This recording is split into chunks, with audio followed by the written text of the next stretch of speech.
November 26, 1943. Above the frozen skies of Bremen, Germany, Major Francis Gabreski set his P-47 down on the slick steel matte runway. His hands were trembling not from fear, but from something far stranger: realization. He had just watched his squadron perform a maneuver that no one thought possible. At 28,000 feet, the air was so cold that frost bloomed on the inside of the canopy. Below, columns of smoke curled upward from burning Messerschmitts. Gabreski opened his logbook and wrote a single line that would echo through history: "The Luftwaffe will learn to fear the dive." Only 8 months earlier, no one would have believed him. The Republic P-47 Thunderbolt, mocked as a lumbering jug of steel, was now the most feared thing above Europe. German pilots called it der Sturzflugtod, the death that dives.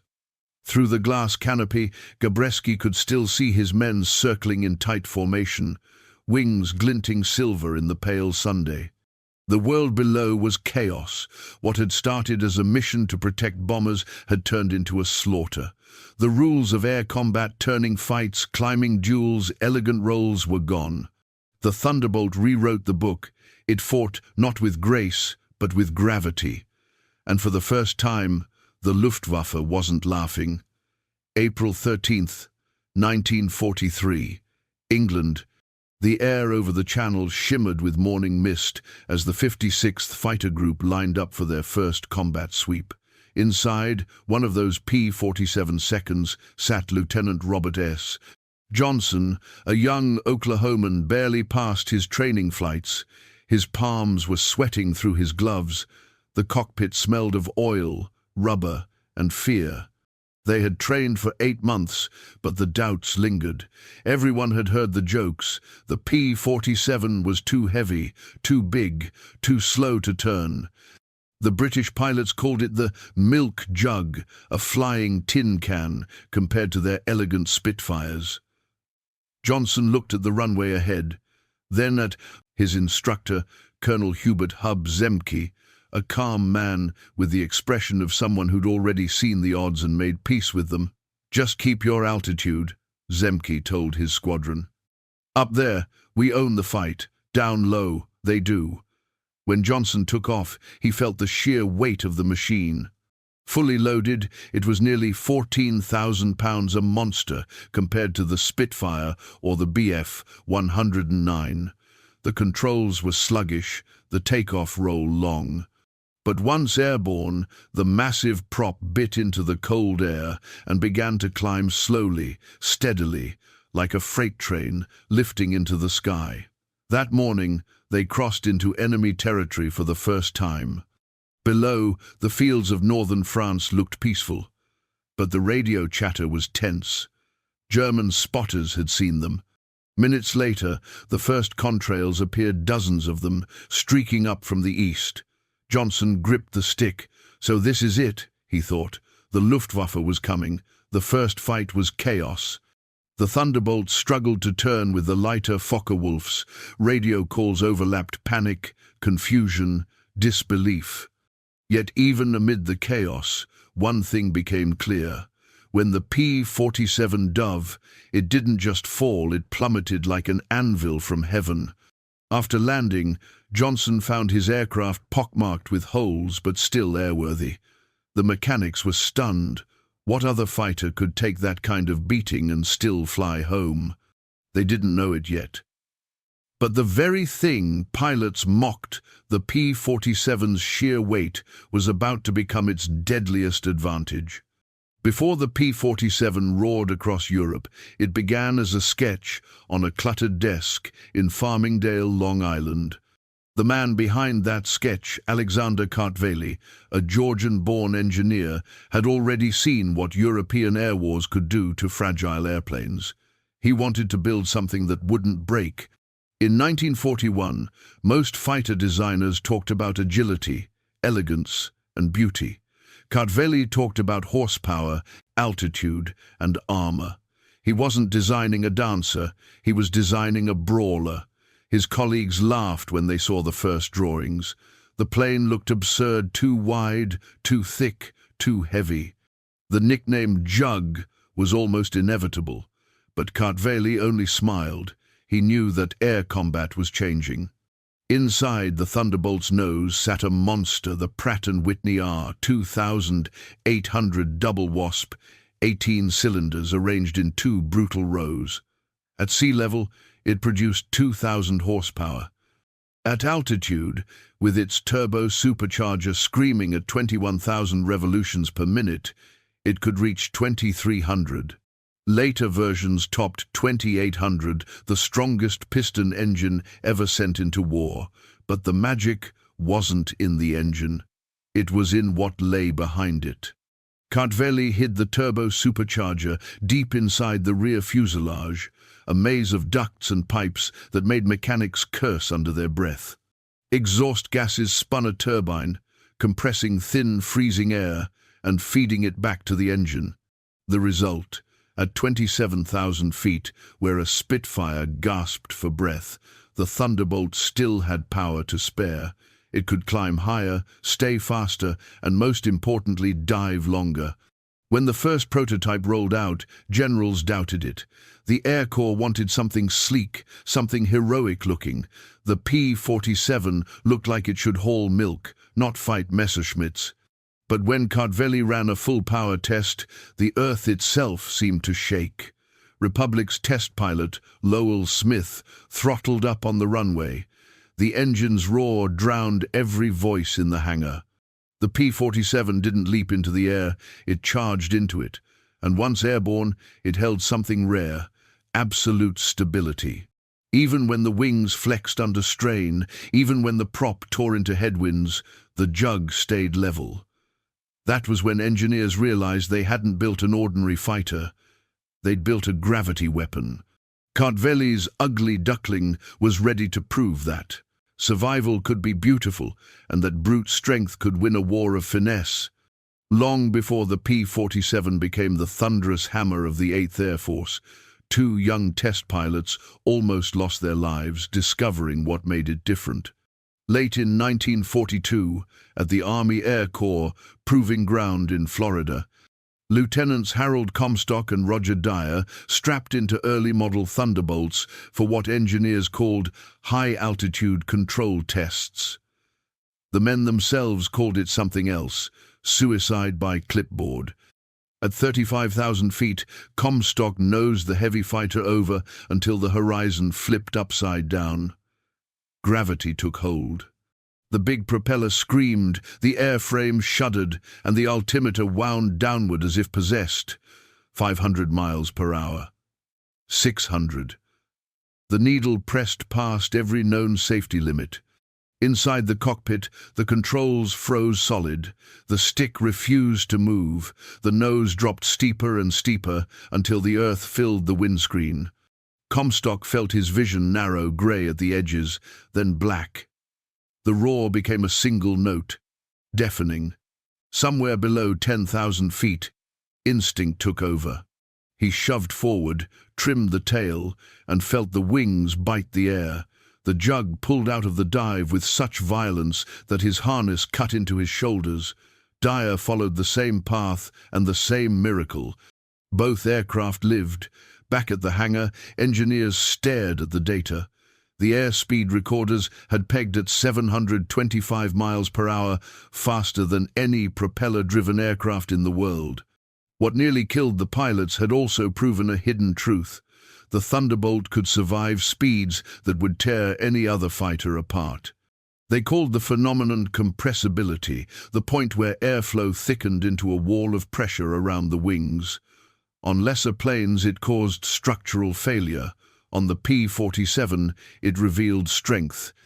From that day, one rule echoed through Republic aviation: if you're in trouble, point it down, trust the Jug. It was the birth of a new kind of combat, a vertical war fought not with tight turns, but with gravity itself. June 12, 1943. The sky over Belgium looked deceptively peaceful, a patchwork of clouds and sunlight scattered over farm fields and villages below. But to the pilots of the 56th Fighter Group, This was the day their heavy jug would prove its worth or end in ridicule. The mission was codenamed Rodeo 204, a fighter sweep meant to draw German interceptors away from RAF bombers. Leading the flight was Captain Walter V. Cook, a steady hand who understood the P-47's secret weapon better than anyone: altitude. At 28,000 feet, Cook scanned the horizon. His radio crackled with calm tension. Then movement below. A pair of four 190 seconds cutting across the clouds, unaware of the hunters above them. Cook didn't hesitate. He rolled his P-47 inverted, throttled to full power, and dove. The descent felt like falling through a storm. The propeller screamed, the fuselage trembled, and the world blurred into a silver tunnel. 500 miles per hour, 550, 600. At 6,000 feet, he leveled out just long enough to aim. 8 50 caliber Browning guns erupted, each one spitting fire at over 1,000 rounds per minute. The German fighter exploded mid-turn, a burst of flame and shattered aluminum tumbling toward the ground. When Cook pulled up, the others followed. One after another, the P-47 seconds dropped from the sky like thunderbolts, striking and climbing back into the heavens before the Luftwaffe could even react. The radio filled with disbelief and laughter. "DMN thing flies like a brick, but it kills like a god." Back at base, Colonel Hub Zemke called the debriefing short. He simply said, "You've just seen the future of air combat. Don't chase them. Dive. Hit. Climb. Live." The next day, Lieutenant Robert Johnson scored his first kill using the same tactic, rolling inverted, diving from the clouds, firing a single burst, and zooming back to altitude. Every pilot in the group could feel the shift. The P-47 wasn't a milk jug anymore. It was an executioner from above, and though few realized it, the Thunderbolt had just rewritten the laws of dogfighting. June 26, 1943. The morning began with calm skies over northern France, but for Lieutenant Robert Johnson, the day would end as a test of faith in both machine and man. He was flying cover for returning bombers when a burst of tracers ripped through his right wing. The canopy blew away in an instant. Hydraulic fluid sprayed across his goggles, blinding him. Smoke filled the cockpit. The altimeter spun madly as his Thunderbolt lurched into a shallow dive. Johnson's first thought wasn't fear, it was disbelief. How was this beast still flying? A Focke-Wulf 190 latched onto his tail, hammering the jug with cannon shells. The impact sounded like sledgehammers on a steel door. Panels peeled back, gauges shattered. His seat shook so violently that his teeth ached. He tried to bail out, but the cockpit frame was bent and jammed. He was trapped. So he did the only thing he could. He shoved the throttle forward and pointed the nose toward the English Channel. The chase that followed would become legend. The German pilot emptied his guns at point-blank range. Every tracer that missed seemed to carve another scar into the sky, yet the P-47 refused to die. When the FW-190 finally broke off, Johnson was alone, half-conscious, the air around him freezing. He coaxed the crippled fighter across the water, praying the engine would last another mile, then another. Minutes later, the coast of England appeared through the haze. He belly-landed on a grass strip, skidding to a halt in silence. Mechanics counted the holes afterward, more than 200, including cannon shells that had punched through armor but failed to reach the pilot. Hydraulic lines were shredded, the tail was nearly detached, and yet, somehow, the P-47 had brought him home. That day changed everything. No longer a milk jug, the Thunderbolt was now a symbol of survival. Pilots stopped joking about its size. They started trusting it with their lives. Zemke gathered his men in the briefing hut that evening. He pointed to the torn, bullet-riddled fighter parked outside and said quietly, "You see that? That's why you dive, not dogfight." That's why you fly the Jug. The lesson was burned into every pilot's mind.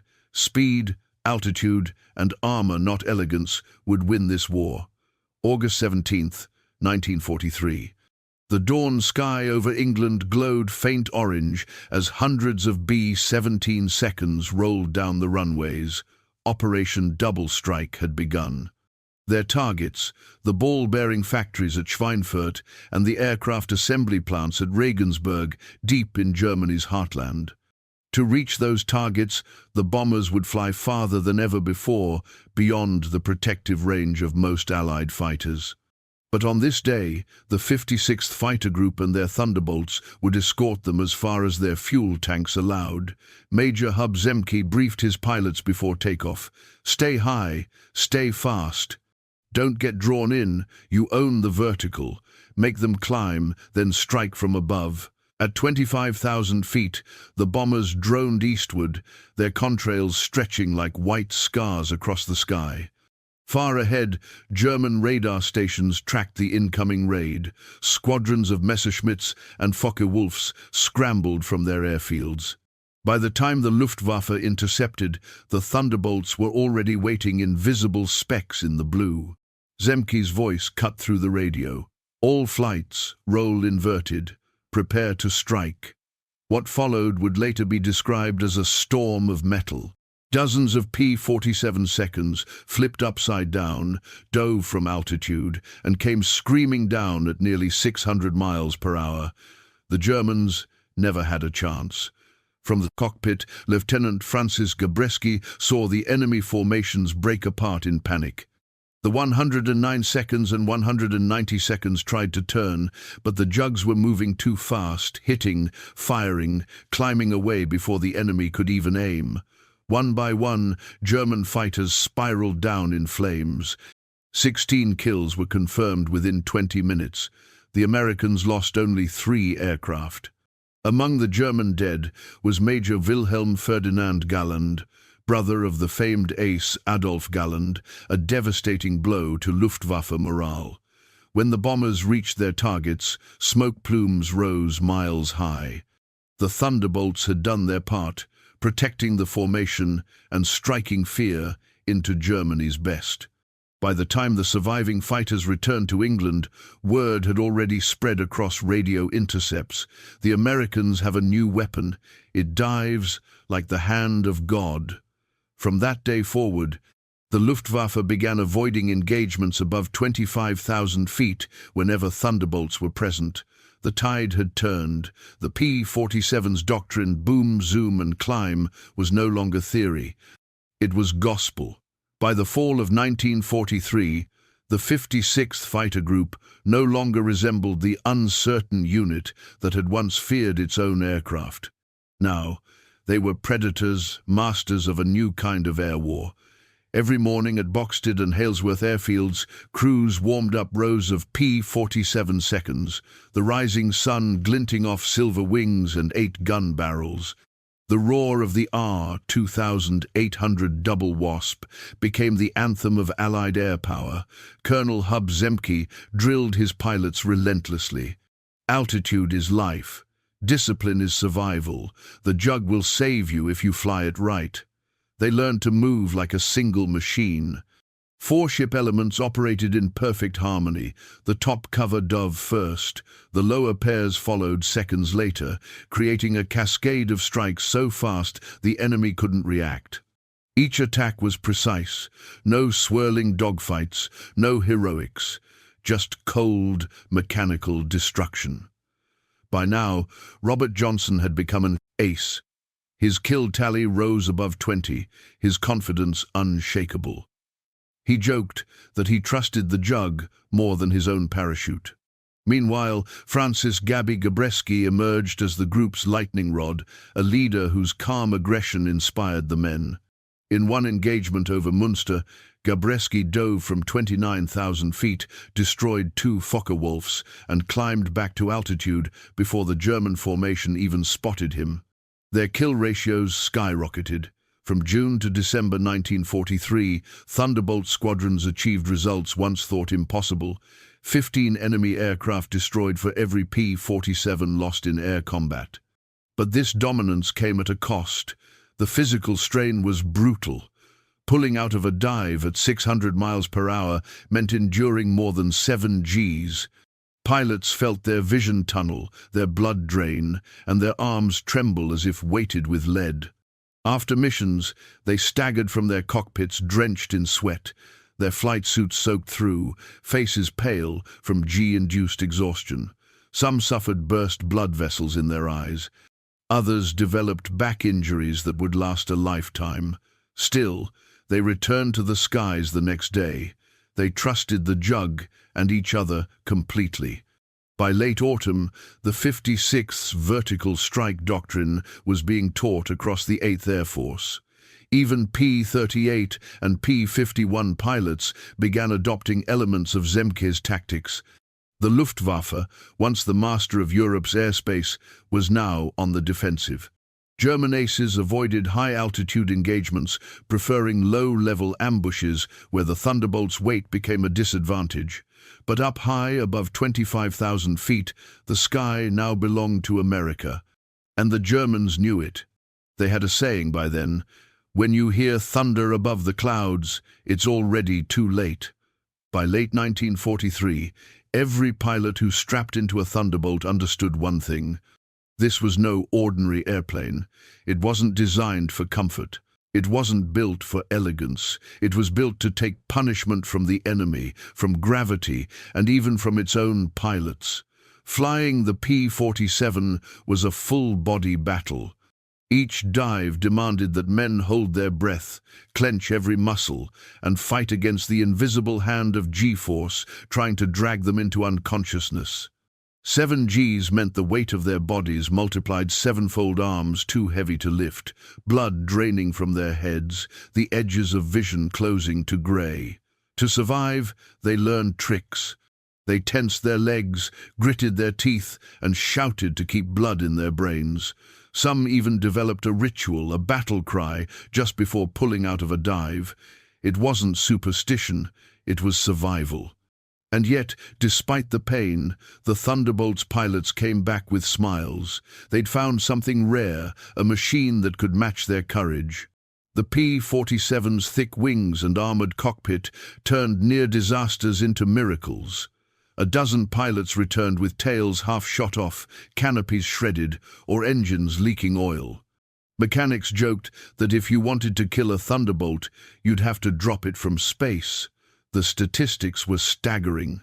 Kill ratios climbed above 1:5 to 1, bomber losses dropped, and in briefing rooms across England, young airmen no longer asked if they'd survive their first combat, but how many times they'd get to prove themselves in a Jug. Even German intelligence began to take note. Captured Luftwaffe pilots described the Thunderbolt with reluctant respect. "It comes from above," one said. "You never see it, only the bullets." For the men of the 56th Fighter Group, those words meant everything. They had taken a joke, a plane once dismissed as a flying milk can, and turned it into the most fearsome single-engine fighter in the European sky. Still, victory carried a cost. Many of the men who returned from the day's missions bore the unseen wounds of exhaustion, ringing ears, trembling hands, hearts pounding hours after landing. In the evenings, they sat in dim barracks, writing letters home, never mentioning the fear or the pain. Only the roar, always the roar. Because for them, that sound, the metallic thunder of the R-2800, meant life. And as 1943 gave way to 44, the legend of the Jug only grew. It wasn't graceful. It wasn't pretty. But high above Europe, nothing struck harder, flew farther, or came home tougher. The Thunderbolt had conquered not just the enemy, but the very limits of physics. November 26, 1943. Back on the icy runway at Bremen, Major Francis Gabreski flipped open his logbook.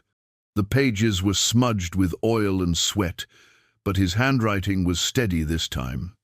The Luftwaffe will learn to fear the dive. Around him, mechanics worked in silence, patching bullet holes and checking the 50 caliber barrels that still smoked faintly from combat. The air was thick with the smell of cordite and burnt fuel. The men of the 56th Fighter Group had changed the very nature of war. They had taken an airplane mocked for its weight, its shape, even its looks, and turned it into a weapon that defied gravity itself. In less than a year, the Thunderbolt had transformed from a design room oddity into the hammer of the 8th Air Force. Its pilots had rewritten the playbook of aerial combat, no longer fighting in graceful turns, but in savage dives, wielding altitude like a sword. Above Europe, the sound of its engine had become a warning. A low, rolling thunder that meant death could fall from the sky at any second. German pilots gave it nicknames: Der Gabelblitz, Der Donnerhammer. They weren't insults anymore, they were acknowledgments. The P-47 had become more than a machine. It was a statement that brute engineering, discipline, and courage could overcome even the most elegant enemy designs. And when the sun set behind the clouds of Bremen that evening, the light caught the silver wings of the Thunderbolts returning home. Climbing into the glow, their silhouettes framed against the dying sky, they looked less like airplanes and more like gods. The Thunderbolt had arrived, and Europe would remember its sound forever. "We fought the war in 3 dimensions," Gabreski would later say. Up there, physics was our ally, and gravity was our weapon. And yet, even as the jug reigned supreme, a new shape was already taking form on the horizon, sleeker, faster, longer-legged. The P-51 Mustang was coming, but that is another story.